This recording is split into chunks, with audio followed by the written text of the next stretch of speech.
Digital तंत्रज्ञानाच्या युगात एटीएममधून सुरक्षित व्यवहार होतील या आशेने गेलेल्या ग्राहकांना आता थेट एटीएम मशीनकडूनच धक्का बसला आहे. नालासोपारा येथील गालानगर भागात असलेल्या हिताची कंपनीच्या UPI एटीएममधून चक्क एक धक्कादायक प्रकार समोर आला आहे. येथे एका ग्राहकाने पैसे काढले असता त्याला केवळ फाटलेली नोटच मिळाली नाही, तर हिशोबापेक्षा तब्बल 400 रुपये कमी आल्याचं उघड झालंय.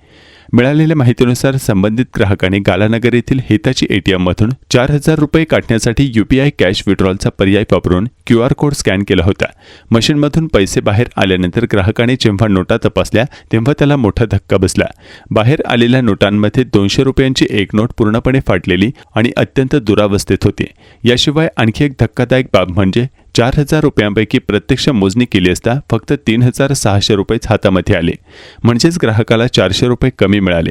त्यामुळे पैसे कमी आल्याचे आणि नोट फाटलेली असल्याचे लक्षात येताच ग्राहकाने सतर्कता दाखवून ATM सेंटरमध्ये असलेल्या CCTV कॅमेऱ्यासमोरच त्यांनी सर्व नोटांची मोजणी करून दाखवली, जेणेकरून हा सर्व प्रकार रेकॉर्ड व्हावा आणि बँक प्रशासनाकडे याचा भक्कम पुरावा राहावा. या संपूर्ण प्रकाराचा व्हिडिओ सध्या सोशल मीडियावर समोर आला असून ATMच्या विश्वासार्हतेवर मोठे प्रश्नचिन्ह निर्माण झाले आहे. ही ATMमधून ह्या 200ची नोट फाटलेली निघाली. 4000 रुपये UPI वरती स्कॅन केलेले आणि 200ची नोट फाटलेली निघाली. प्लस इथे कॅमेरे पण आहे आणि इथे पैसे पण सध्या कमी निघाले. टोटल पैसे किती निघाले? टोटल निघाले माझ्याकडे आता आहे 4000 काढलेले. हां, आता हे 1000 रुपये.